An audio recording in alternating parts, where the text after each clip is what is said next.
নমস্কার বন্ধুরা, welcome to my channel মায়ের রান্না ব্লগ।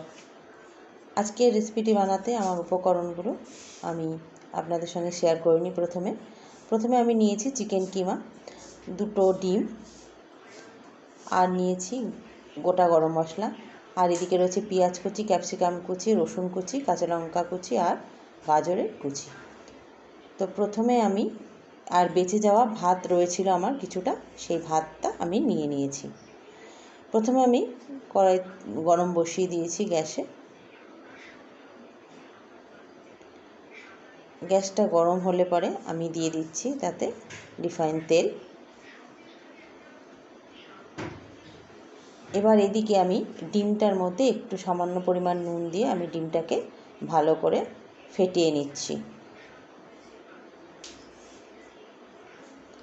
আমার কড়াইতে তেল গরম হয়ে গেছে, আমি গোটা গরম মশলাগুলো এলাচগুলো ফাটিয়ে ফোড়ন দিয়ে দিলাম গরম মশলাটা। তারপর প্রথমে তেলের মধ্যে দিয়ে দিলাম রসুন কুচিগুলো।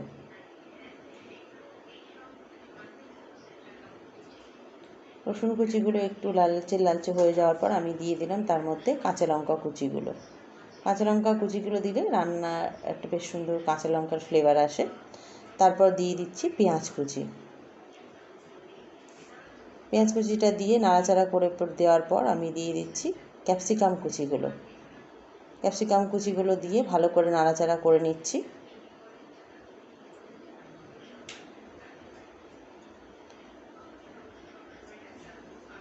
ভালো করে যখন ক্যাপসিকাম আর পেঁয়াজটা একটু নরম হয়ে আসছে, তখন আমি এর মধ্যে দিয়ে দেব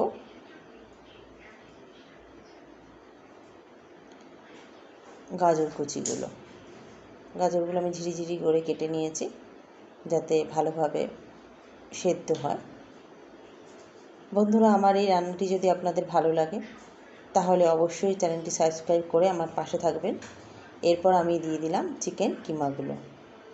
রান্নাটি যদি ভালো লাগে তাহলে অবশ্যই লাইক, শেয়ার, কমেন্টও করবেন এবং সাবস্ক্রাইব করে আমার পাশে থাকার জন্য বিশেষভাবে অনুরোধ রইল, যাতে আমি কোনো ভিডিও আপলোড করলে সবার প্রথমে আপনার কাছেই সেটি পৌঁছে যায়। এরপর যে ডিমটা আমি ফেটিয়ে রেখেছিলাম সেই ডিমটা আমি এর কড়াইয়ের মধ্যে দিয়ে দিলাম। এবার আমি সমস্ত চিকেন কিমাগুলো ডিমটা দিয়ে ভালো করে কড়াইতে ভাজা করে নেব। ভালো করে নাড়াচাড়া করতে হবে যাতে নিচে লেগে না যায়। এরপর দিয়ে দিলাম দুখানা তেজপাতা মাঝখান থেকে ছিঁড়ে আমি মশলার মধ্যে দিয়ে দিলাম স্বাদ মতো বা পরিমাণ মতো নুন। এটা ভাতের আন্দাজ করে আপনারা নুনটা দেবেন। যদি অল্প পরিমাণ ভাত হয় তাহলে সেই পরিমাণে নুন, যদি একটু বেশি হয় সেই আন্দাজ মতো বুঝে দেবেন। এরপর দিয়ে দিচ্ছি আন্দাজ মতো হলুদ গুঁড়ো। এবার দিয়ে দিচ্ছি 1 চামচ গরম মশলার গুঁড়ো। এবার সমস্ত কিছু দিয়ে আমি ভালো করে নাড়াচাড়া করে নেব। দিচ্ছি সামান্য একটু চিনি। ভালো করে নাড়াচাড়া করে নিচ্ছি। এরপর আমি এর মধ্যে দিয়ে দিলাম যে আমার বেঁচে গেছিলো ভাত, সেই ভাতগুলো আমি এর মধ্যে দিয়ে দিলাম। এই খাবারটা এভাবে করলে বেঁচে যাওয়া ভাতগুলো যেমন নষ্ট হয় না, আবার খেতেও বেশ ভালো লাগে। বড় বাচ্চা প্রত্যেকেরই এই খাবারটা খুব ভালো লাগবে। এখানে ঝালের পরিমাণটা আমি 4-5টা কাঁচা লঙ্কা কুচি দিয়েছি। যদি আপনাদের ঝাল বেশি লাগে একটু ঝালের পরিমাণ বাড়িয়ে দেবেন। এরপর আমি দিয়ে দিলাম একটু আন্দাজ মতো ঘি, মানে 2 চামচ মতো ঘি আমি এখানে অ্যাড করেছি। এরপর আমি এটাকে ভালো করে নাড়িয়ে চাড়িয়ে শসা পেঁয়াজ কুচির সাথে পরিবেশন করে দেব। গরম এটা খেতে খুবই ভালো লাগে। নমস্কার বন্ধুরা।